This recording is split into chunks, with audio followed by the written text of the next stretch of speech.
E aí, gurizada, beleza? Aqui é o Renan, professor, e a gente vai fazer hoje uma fala sobre os nossos ministros Ernesto Araújo e Paulo Guedes. Então solta a vinheta. De vinheta eu quero aqui o Paulo Guedes aqui o Ernesto, e eles estão indo apertar a mão e deitar um raio no meio. Assim, pá!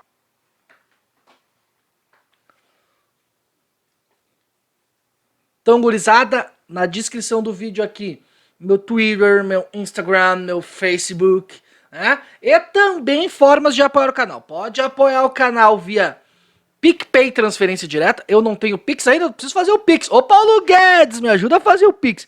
PicPay transferência direta, assinatura mensal dos brothers do PicPay and o botão Seja Meu. Ajude o canal que mais ou menos cresce no Brasil a crescer mais ou menos, porque a gente tá indo. Eu tô com esse chapéu aqui porque meu cabelo tá muito... não tá parando de jeito nenhum. Eu botei, vou meter um estilinho. Pá, meti um estilinho aqui. Eu meti um chapéu aqui, tá? Então, o vídeo de hoje se propõe a falar um pouco sobre as últimas falas dos nossos incríveis ministros do governo Bolsonaro, tá? De um lado, uma entrevista que o Paulo Guedes deu pra revista Veja, que já ficou no trend topic do Twitter, todos os blogueiros bolsonaristas, a galera mais bolsonarista ali já tá usando a entrevista para justificar, tipo, tentaram dar um golpe no presidente e tal. E também a fala de encerramento ali do nosso chanceler Ernesto Araújo, tá? Primeiro a gente vai aqui sobre a fala do Ernesto Araújo, que o ministro das Relações Exteriores, que pra mim, tá? Pra mim, disparado, é o pior ministro que já teve no Brasil, onde ele bota na agenda dele que recebeu uma ligação telefônica do embaixador da Nicarágua, né? Então isso já mostra um pouco aí o que ele é, onde cada vez mais os diplomatas do Brasil e do mundo estão encarando ele como uma piada. E daí tem duas possibilidades nisso. Ou ele sabe que vai sair e já tá preparando o terreno aí pro próximo embaixador e tá fazendo toda a narrativa bolsonarista que ele consegue possível para ficar grudado ali do lado do presidente, porque o presidente apoia os seus, né? Foi assim com o Weintraub. Então talvez ele esteja fazendo isso aí, esperando uma nova boquinha, então por isso que ele tá tão piradão. Ou o cara realmente acredita nas inúmeras piradagens que ele fala. Uma foi que ele ficou deliberadamente falando que o presidente Jair Bolsonaro é uma quebra de paradigma no mundo ocidental, que o presidente Jair Bolsonaro ele é o presidente que está super combatendo a pandemia, que o presidente Jair Bolsonaro é um cara que combate o globalismo, que o globalismo ele tenta entrar no Brasil de várias formas e tal, e o pensamento conservador consegue afastar o globalismo. O cara entra numas nóis, inclusive saiu compartilhando aí aquelas teoria conspiratória Canon, sei lá como fala, que começa nos Estados Unidos, e como tudo que a alt-right faz lá, a gente traduz e traz pra cá, e aquela teoria partia do princípio que querem fazer um grande reset no mundo, por isso que as pessoas não tinham que se entregar para a pandemia, tinham que se rebelar contra não sei o que, e porra, um chanceler falando sobre paranoia conspiratória. Então esse é o nível do nosso chanceler, tá? Então recomendo que vocês, se tiverem estômago, vejam essa fala dele. Tem 40 minutos mais ou menos de fala, entre outras barbaridades que ele fala, absurdas sobre isso, tá? E um detalhe, tudo que me chamou a atenção é o áudio, né?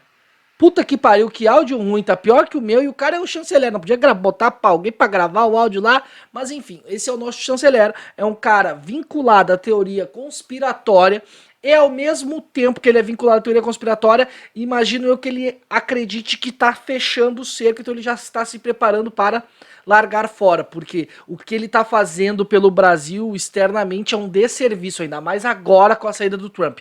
Não tem nenhum alicerce que ele consiga segurar. Tem a Hungria, tem a Hungria que ele consegue segurar, mas até o Netanyahu lá em Israel se vacinou, talvez o Netanyahu comece a se afastar um pouco do Brasil para se aproximar mais do Biden, e daí o Brasil vai ficar isolado. Então a casa desse cara aos poucos está caindo cada vez mais. Agora tinha que entrar uma vinheta de transição, assim, né? Porque agora eu vou falar do Paulo Guedes. Tá? E daí a gente tem aí o Paulo Guedes numa incrível entrevista para uma revista Veja, onde ele fala de tudo. E a Veja, óbvio, né? Vou ler só um trecho da introdução à matéria, né? O ministro da Economia foi encarregado de implementar a desejada, necessária e fundamental agenda liberal prometida pelo presidente da República durante a campanha. Então, né, isso já mostra mais ou menos o lado que a Veja está. Não acho errado, viu? Não acho errado, já falei mais de uma vez, acho que a gente tem que saber claramente quais veículos estão de que lado, né? Mas só pra gente, a Veja continua sendo a Veja, só pra gente ter isso no horizonte, tá? E daí a gente tem o quê? A Veja faz uma entrevista e até ela dá um tensionamento dentro dessa perspectiva liberal, ela tensiona mesmo um pouco o Paulo Guedes. Tá, mas por que não aconteceu tal coisa? Por que não aconteceu tal coisa? Sabe, eles vão tensionando, né? Então, por exemplo, né, eles falam, ó, a agenda liberal prometida aí durante a campanha se perdeu. A primeira pergunta que eles falam. E daí, pô, o Paulo Guedes fica, não se perdeu. Ele tá sempre...